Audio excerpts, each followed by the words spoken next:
تازه انگارها، ایجاد نویسندگان نهانبین و ژرف پیما، اندیشه های کلیدی در درک معنی زندگی، هستی و راستی و آیین و عنعنه های اجدادی. تازه انگارها، ظهور آفریده های نوین و بهین ادیبان فلک سیر از رادیوی فرهنگ.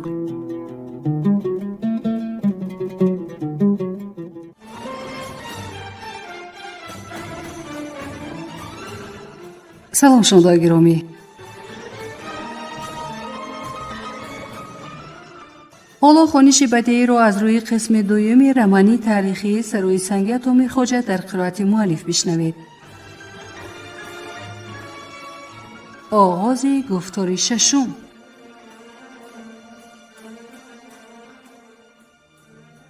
از روشان تا کابل.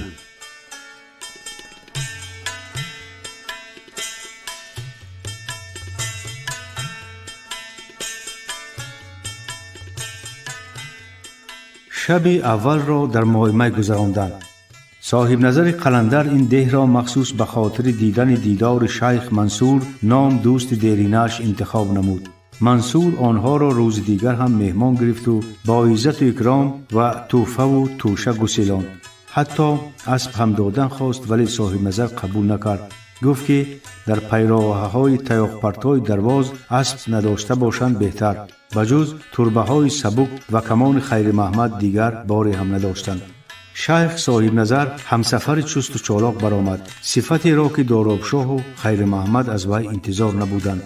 نخود از بسیار نشستن پاهایش بی‌قوت نشده باشند، می اندیشید خیر محمد. ولی بعد به یاد آورد که شیخ در یورق صبح هر روز 2 ساعت پیش از خروشجیغ بیرون برآمده دور و دراز قدم میزد، حتی گاهی میدوید. آن وقت سبب این رفتارش را نمیدانست. اکنون بار دیگر مطمئن گشت که صاحب نظر قلندر آدم عادی نیست. چقدر دانش دارد این مرد! قرآن را نقطه به نقطه ازبر کرده است. کتاب شعر، فقه و فلسفه، ابجد و نجوم میداند. با عربی و ترکی روان گپ میزند. در عربستان مدرسه خوانده است. خلاصه برای خیر محمد بازیافت نادری سرنوشت بود این مرد. از این رو سخنش را تا آخر با تحمل گوش کرده اگر لازم باشد اندیشه های خود را بیان می نمود.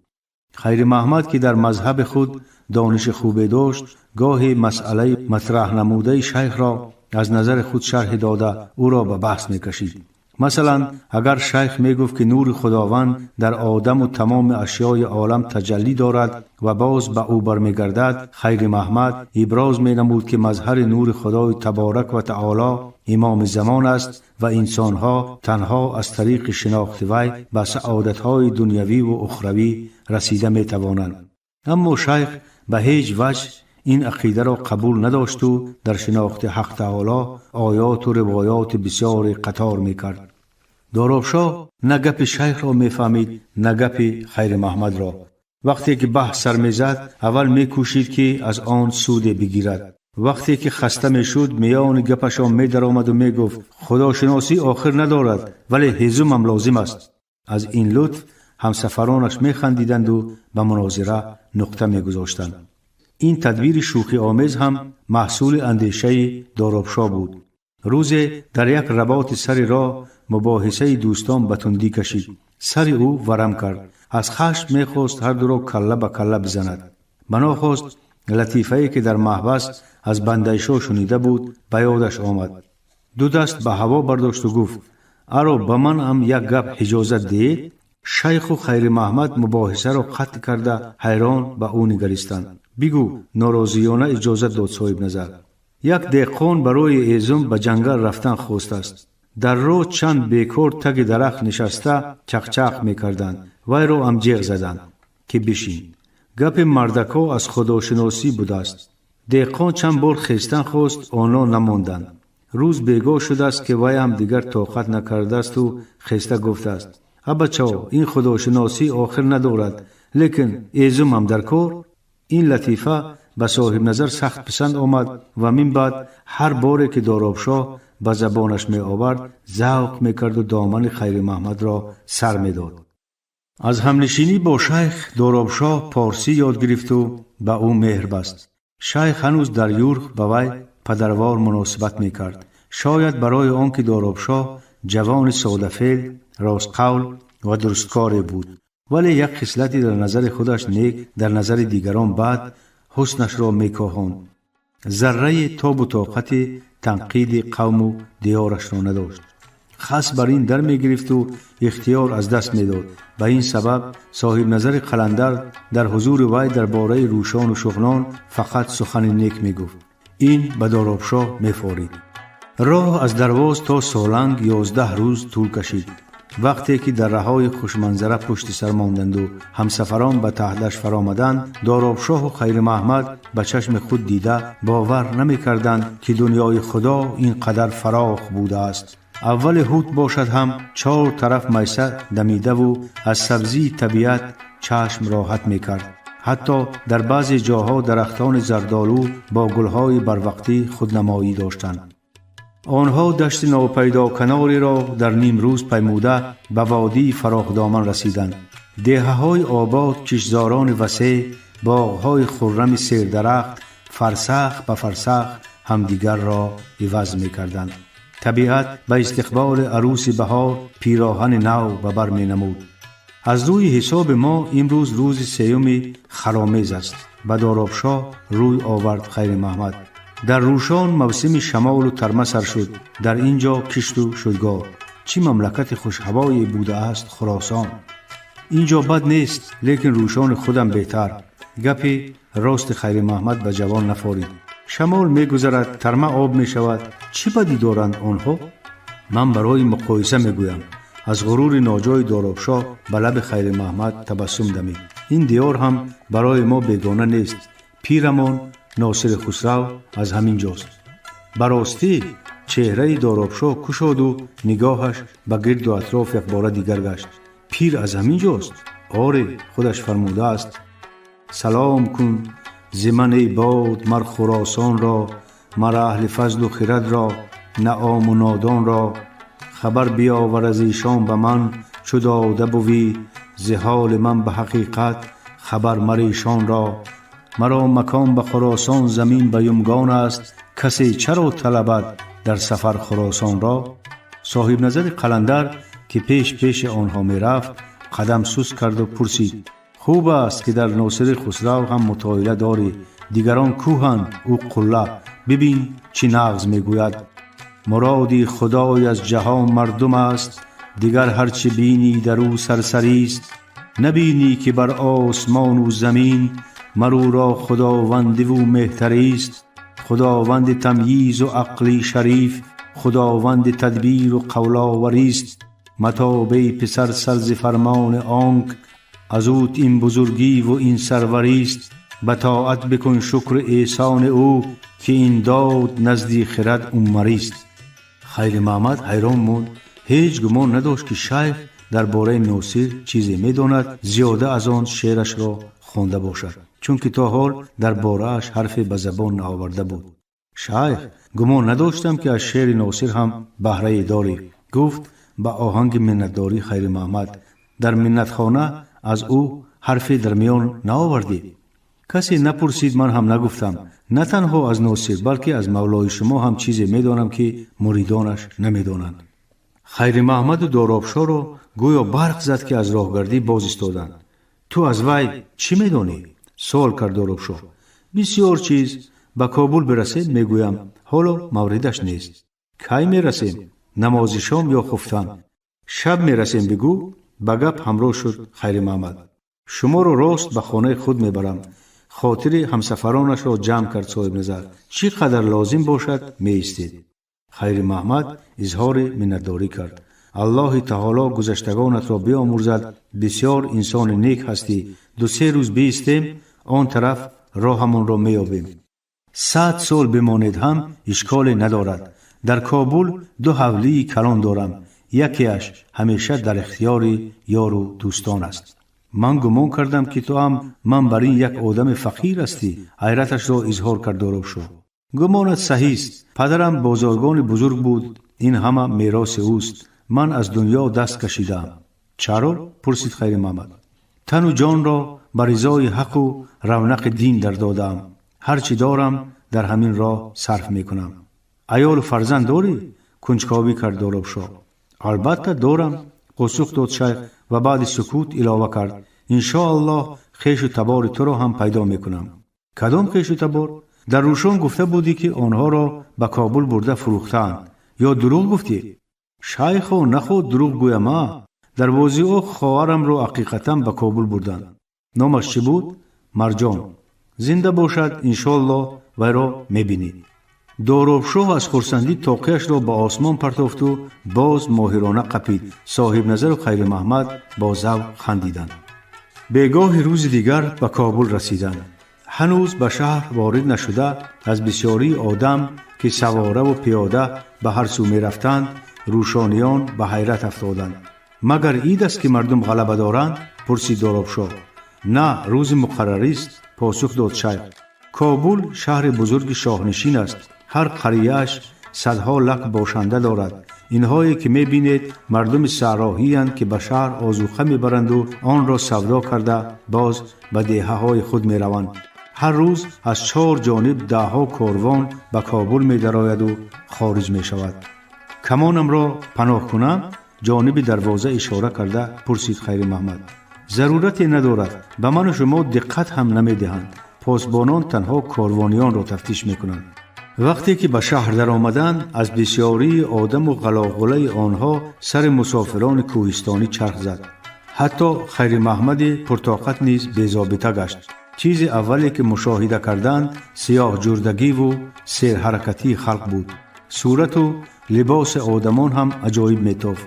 برخی به قرغزها مانند بودند، عده‌ای به شغنیان، بعضی سیب سیاهی جنگلموی. مسافران ما تصور هم کردن نمی توانستند که لباس مردم این قدر رنگارنگ و هرخیله می شده است. در این میان آدمان هم دچار می آمدند که یا نیم برهنه بودند یا چند نوع کونه پارگی بدنشان را می پوشاند. بار اول در عمرشان عرابه را دیدند که بعضی اشان بار می بردند، بعضی اشان مردم. به بازار سر راه در آمدند و صاحب نظر قلندر آذوقه بسیار خرید. سپس از پراوه کرا کرد و بر آن نشستند و چند کوچه و تنگ کوچه را گذشته آخر نزد دروازه خانه بر هوای ایستادند. این خانه من است، در اینجا شما زندگی میکنید، گفت صاحب نظر قلندر و از عرابه فرامد. مهمانان نیز پیاده شده بار را زود به دهلیز کشاندند. خانه 2 آشیانه بود. تواره اطرافش بلندی 2 قد آدم را داشت. صحن حولی را درختان مجنون بید، چنار، سنجید و 2 بیخ تاکی بر شاخه های آنها خزیده آرام می دادند. تا رسیدن به این کوچه خیر محمد و دارابشاه عمارت های هرخیله پست و بلند را دیدند که دیوارهایشان یا نامتناسب یا کج و کلیب می تافتند. اما این ساختمان با طرح و بافت زیبا و موزونی و متناسبی از تمام بناهای گرد و اطراف فرق داشت. این خانه را پدرم در آخر عمرش ساخت و یک شب هم در آن خواب نکرده به حق پیوست. در نقشه‌اش از شیوه رومیان کار گرفت. در اینجا یک دوست انگریزی هم زندگی میکند و حالا نیست، 10 روز پس می آید. بیاید هم باقی نه، جای او طبقه 2، جای شما طبقه 1 است. بفرمایید.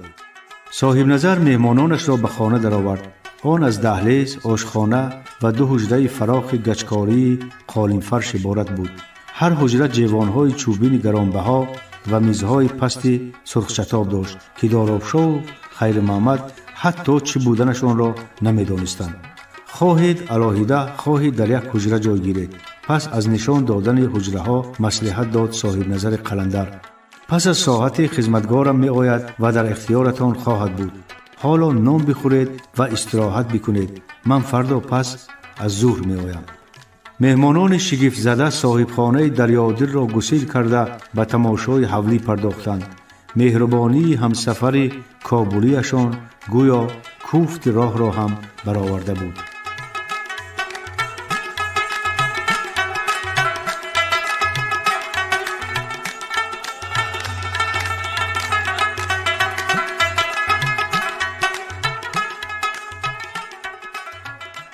وسوسه تحصیل.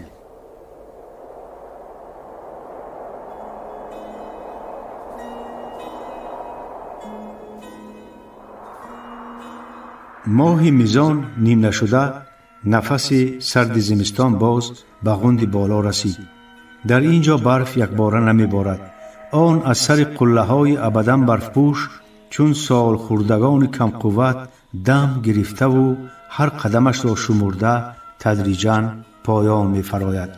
در وادی ها اول شبنم سحری زمین را در حریر نفیس سفید می پیچاند، بعد کول و جویبارهای تنکاب یخ می بندند. سیله سیله کفتران سیمین بال، گنجشکان خاکستر رنگ و قاجهای قیرگون با نوبت نشسته و پرواز کرده زمین و آسمان پاییزان را از نشاط زندگی سرشار می سازند. خورشید از درازی روزهای تابستان خسته شده به کاهلی زیاد از پشت قله ها رخ می نماید و با کوتاه‌ترین راه به منزل غروب می رسد. اگر با کم قوتی شعایش دقیقه های طولانی در پس تیغه های آسمان خراش نهان گشتن را علاوه نماییم، گفتم ممکن که آن تنها برای فراموش نگشتنش از یاد مردم به سیر آسمان می براید. یک صبح همین روزها غضنفر دری عاقلش را گشاد و به زنش که همراه دخترش گاو و مال می دوشیدند امر کرد: چاری سفید چنبرشاخمان را برار. چی کارش میکنی؟ گفته بودم گو به ملا سید شاه میبرم که به من قرآن یاد بدهد. آی مردک، هوشت به سر بگیر. صدای ناراضیانه زن بلند شد. این بره را برای بختبوسی دخترم ماندگیم. تا شو گردن دخترت 10 بره دیگر گلام میکنیم. برار گفتم برار. خواستگاران آیند و تو همین خیل آنها را جواب دادن گیری، انجیرکمان عاقبت پیر دختر میماند. من دختر به صحرا هوا میدادگی ندارم. آواز غضنفر هم بلند شد: یا به سیدان میدهم یا به شاهان. ها بین که با اسب و اشتر قطار نآیند. زنک زرداب دلش را کفاند: شاهان و سیدان در پیش خانه ما برای دخترمان جنگ شوند، سرمان را به کجا میزده باشیم؟ باز کی آنها را از هم جدا میکند؟ خلقیه؟ می آیند گفت شوهر و بی‌طاقت شده به دخترش امر کرد: دخترم تو چاری را برار که معطل شدم. حاضر تدجان جواب داد انجیر بیگم و چند دقیقه پس کله چنبرشاخ خوشخوار در تگ در پیدا شد. غضنفر به گردنش بند آویخت که زنش هم رسید و گفت: ببر، لیکن دانسته باش که این بار سگ هم به آستانه امان در آمد، من دخترم را میدهم. من دخترم را به سگ و پیشک حیف نمی کنم. گفت غضنفر و بند را کشید. بیست لااقل بویش را گیرم. زنک از پای راست چاری پشم کند و به شفت عاقل خلاند و سرش را سیله کنان 3 بار ورد خواند: مارینس ما بنس. غضنفر و پسرش شیرین شاه چاری را کوتاه کرده بردند. خانه ملا در بلندی بالای رود دره که آبش در 4 فصل سال لایالود نمیشد جای گرفته بود. راه غضنفر فکر میکرد که چی سخنهای بگوید تا سید شاه خواهشش را رد ننماید. حالا در وضعیتی که او قرار دارد از بر کردن کلام الله را یگانه تدبیر درستی برآمدن از وضع ناهنجار می شمرد. او پس از شنیدن خبر مرگ محبت خان گوش به قمار شد که کی یوسف علی خان سراغش میکند و پاداش خدمتش را میدهد. آنگاه غضنفر هم آرزوی یگانه زندگیش آقسخالی غند بالا را خواهش میکند و آخرالامر به مقصدش میرسد. ولی مبادا بازخواست کند و داند که غضنفر بر دروغ لاف سیدزاده‌ای میزند. کی میداند با سبکترین جزا رد معرکه گشتن جانش خلاص میشود یا نه. اگر قاضی برایش حکم اعدام برآورد چی؟ خبری با دستور شاه قتل گشتن دیوان بیگی قاضی و چند تن دیگر جداً او را به تهلکه انداخته بود. با امید خدا شدن لازم، ولی بتر را هم قپیدن در کار. قرآن را از بای بسم الله تا تای تمت فرا میگیرد و وقتی قضیه‌اش به دادگاه می افتد با دانش خود اربابان مذهب و تقوا را قائل کرده منصب نگیرد هم لااقل دلشان را ملایم میگرداند. کار دیگر هم کردنش ممکن. با 2 اسب زیبای فیلجوسه به سلام سید فرخ شاه می رود. از پایی که چوپانش حالا در بلونکول پرورش میکند در تمام پامیر به خود همتا ندارند. دلدل علی اند و رخش رستم. سید بیند حتما شلاین آنها می شود. دفعه گذشته خطایش در این بود که اسب را به سید فرخشاه نشان داده نتوانست. این بار کاری میکند که چشم پیر حتما به آنها بیفتد. مکن باور سخنهایی شنیده کی بود مانند دیده. وقتی اسبها مایلش کردند، غضنفر پی یافته در حضور وی آیت‌هایی میخواند که پیر از هیچ ملای آنها را نشنیده است. با همین خیال آرزوها به خانه سید شاه رسید. سید شاه مرد تنومند قد بلند زردریش کبودچشم پدر و پسر را در چکلک تگ خانه پیشواز گرفت. با پسرانش در سبدها به آنجا خاک میکشید. قوت گار حضرت سید، خطاب کرد غضنفر. همت یار، پاسخ داد ملا و سبد پرخاک را از سر کتف به زمین چپه کرد و جانب مهمانان قدم گذاشت. غضنفر بند چاری را به دست پسرش قپانده با دو جهش خود را به سید شاه رساند و دستش را بوسیده به چشم مالید. از جایت نجنب حضرتم، مرا گناهکار کردی، خر سیاه شدم به خدا. شب ارواح ابراهیم خلیل الله به خوابت درآمد که با قشقارت حاضر شدی. شوخی کرد ملا. تمام ارواح ها را دیدم پیرم. خوشگویی کرد غضنفر. گفتند برو به نزد سید شاه مشکل گشا، دادت را فقط آن جناب داده میتواند. این اثنا پسران ملا سید خوارزم و سید گوهر نیز کارشان را پرتافته به استقبال مهمانان رسیدند. غضنفر با آنها نیز سلام و خوشسخنی کرد و به پسرش روی آورد. شیرینشاه بچم، پیش بیا و بره خمیرمستت را به دست صاحبش بسپار. شیرینشاه با قشقار به نزدشان رسید و خجالت آمیز سلام داد. سید شاه سر نوجوان را سیله کرده گفت شیرینشاه هم انشالله به مثل پدرش آدم دانا می شود. ذهنش برا، هرچی یاد دهم شیرش بر این به مغزش می چسبد. ماشاءالله در زبانت اصل حضرتم. آخر پیرم دانشی که دو داری دریا را بند می زند و سنگ را خاک سیاه می گرداند. زحمتت را بر ما پهیل نما. لیکن حق شاگردی شیرینشاه را گرفته بودم. اینش برای چی؟ پیرم حضرتم بر این سگ درگاهت ببخش. هر مشت خاک و هر ریگریزه کوی معرفت بوید سرمه دو چشم اعمای من که باز هم برای تحصیل خودم تشویشت می دهم. تحصیل خودت؟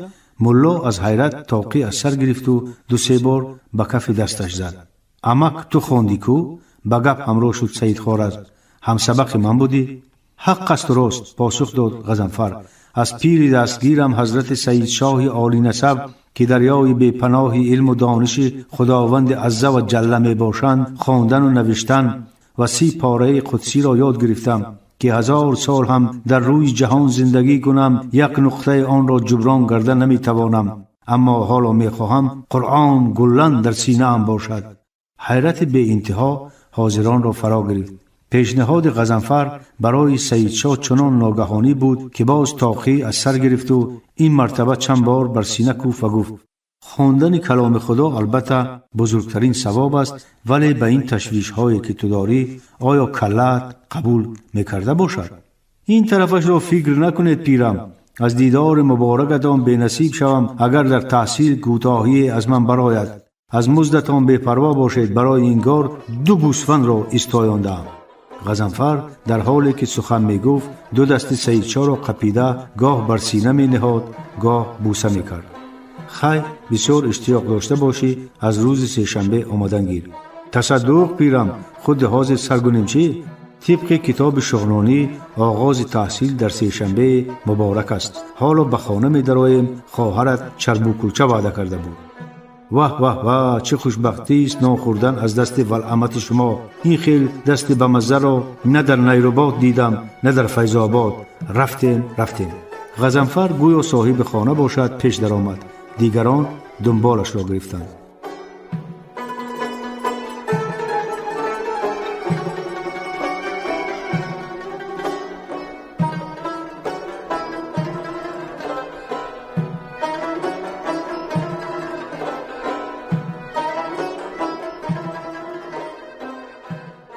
خواستگاری.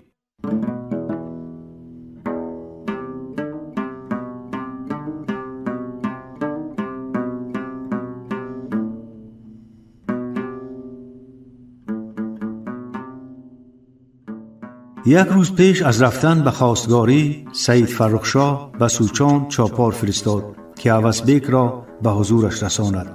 نماز پیشین بود که عوضبیک همراه برادرش نغزیبیک در نزد اختخانه از اسبها فرآمدند.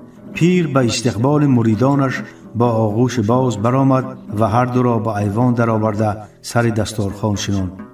وقتی که سید فرخشاه عوضبیک را به پارشنیف دعوت میکرد، همه میدانستند که کار مهم در میان افتاده است. سید هزاران مرید داشت، ولی در بینشان عوضبیک با صداقت بی پایان و سرسپردگی شگفت‌آور فرق میکرد. این مرد به خاطر پیر خود از همه چیز لازم آید بدون اندیشه حتی از جان خود هم میگذشت. به این سبب پیر لقبش را عوضی بلا عوض مانده بود. پدرش شکاربیک با پدر سید فرخشاه شاه پرتاوی دوستان جانی بودند. شکاربیک کلانترین زمیندار وادی سوچان بود و روایت میکنند که شاه پرتاوی را همین شکاربیک در دهه 30 صاحب خانه و در کرده است. واقعه چنین صورت گرفته است. شاه قبادخان میخواسته است که پس از وفات شاه ملنگ مریدان او با پیر شاه خاموشیان بیعت کنند، چون که شاه خاموشیان با شاهان شغنان همریشه بودند.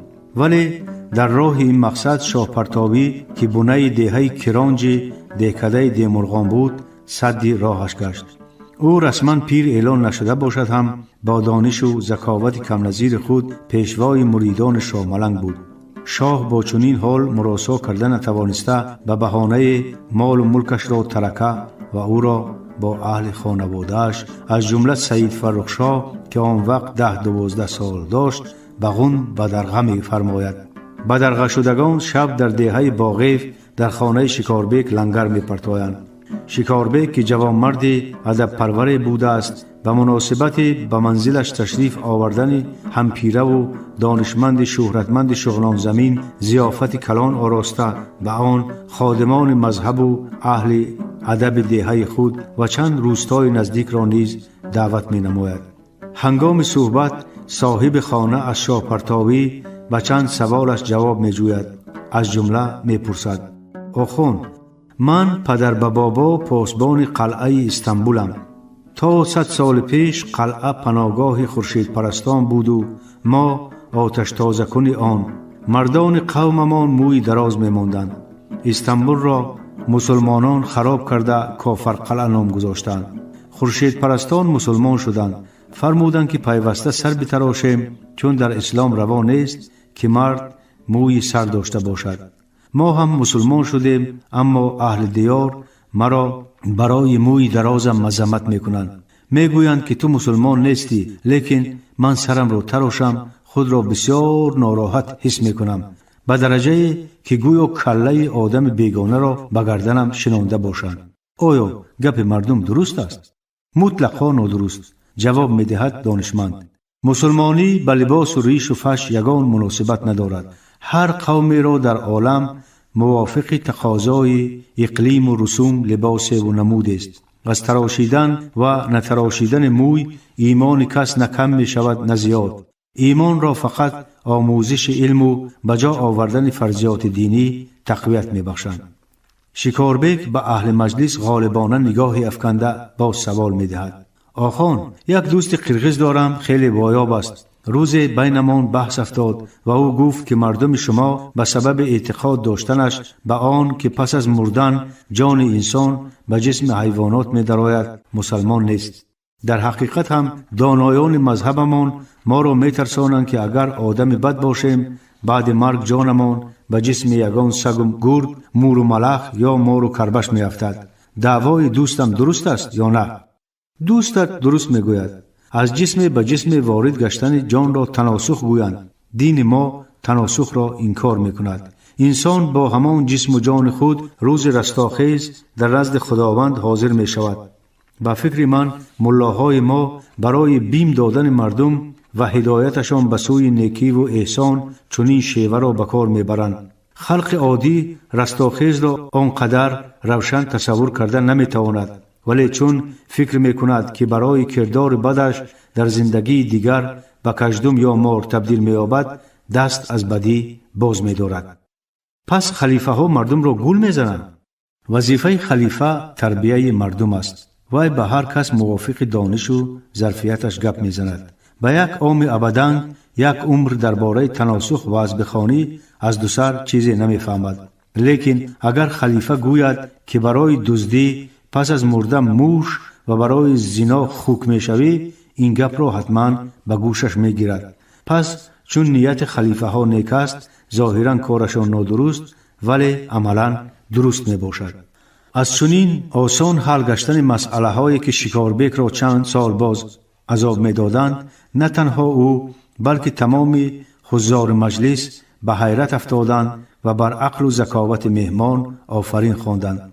شکاربیک دست شاه پرتاوی را بوسیده چنین میگوید: تو بر این انسان افلاطون نسخ را خداوند خودش به دیار ما رسانده است. تمام سوچان و غن را به نوگ سوزن بکابیم، به مثل تو شخص فرزانه و عاقل پیدا کردن نمی توانیم. تو با سخنت از ادب و مذهب جان ما را مست کردی. من دیگر نمی مانم که از سوچان یک قدم فراتر پا بگذاری.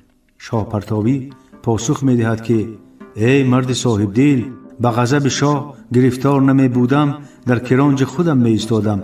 من قربان لطف و جوانمردی تو هم، اما اگر شاه بداند که در سوچان ماندم، به سر تو هم بلای می آرد. شوخی مکن با ارباب، ارباب زند به هر باب گفتند. ولی شکاربیک کسی نبود که از رایش برگردد. با خویش و اقربایش مصلحت کرده آخرالامر به چنین قرار آمدند که به شاه پرتاوی در سیجد نخستین دهه غند خانه و برای آنکه از دانشش مردم استفاده نمایند در برش مکتب بسازند. مهمان این پیشنهاد را با ممنونیت و منتداری قبول کرد.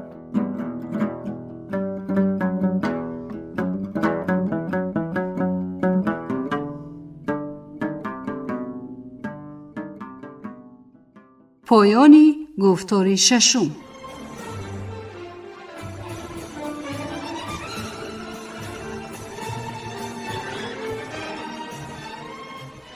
شنونده های گرامی، شما خوانش بدیعی را از روی قسم دوم رمانی تاریخی سروی سنگ عطامیر خواجه در قرائت مؤلف شنیدید.